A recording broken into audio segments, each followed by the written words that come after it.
সংবাদ শিরোনাম পরে বিস্তারিত। জানিয়ে দিব এই মুহূর্তে পাওয়া আমাদের হাতে থাকা সর্বশেষ বাংলাদেশের আলোচিত সমালোচিত গুরুত্বপূর্ণ সংবাদ। শুরুতেই জানিয়ে দিব বেতার ভবনের সামনে হাত বোমা বিস্ফোরণ।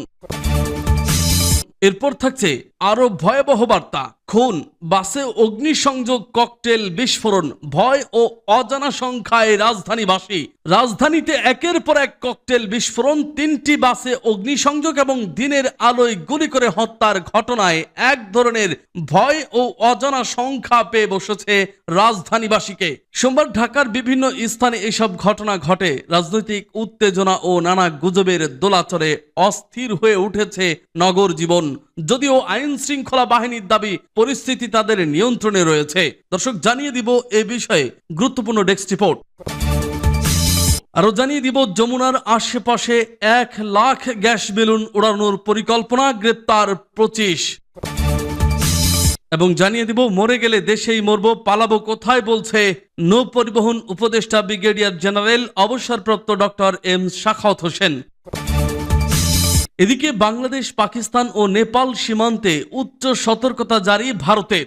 ভারতেও এখন চতুর্মুখী বিপদের মুখে রয়েছে। চতুর্দিকেই যেন বিপদের ঘন্টা বাজছে।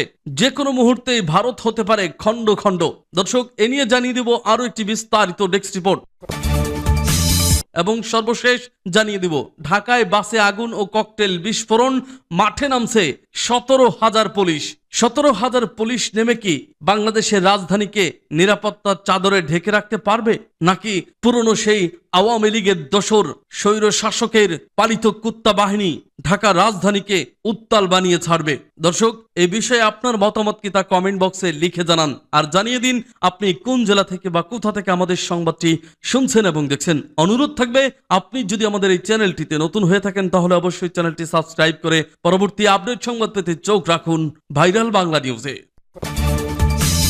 বেতার ভবনের সামনে হাতবোমা বিস্ফোরণ।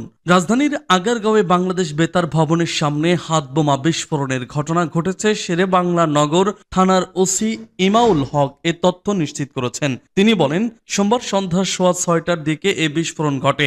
ওসি আরো বলেন, বেতার ভবনের প্রধান ফটকের সামনে কে বা কারা একটি ককটেল ছুড়ে মারলে সেটি বিস্ফোরিত হয়, তবে কেউ হতাহত হননি। পুলিশ আশেপাশের সিসিটিভি ভিডিও দেখে জড়িতদের শনাক্তের চেষ্টা করছে। পুলিশ জানিয়েছে, কর্মকাণ্ড নিষিদ্ধ আওয়ামী লীগের বিক্ষোভ কর্মসূচি ঘোষণার মধ্যে সোমবার ভোর থেকে সন্ধ্যা পর্যন্ত অন্তত 5 জায়গায় ককটেল হামলার ঘটেছে। আজ ভোর 3:45টার দিকে মিরপুর গ্রামীণ ব্যাংকের প্রধান কার্যালয়ের সামনে হাতবোমা ছুড়ে পালিয়ে যায় 2 ব্যক্তি।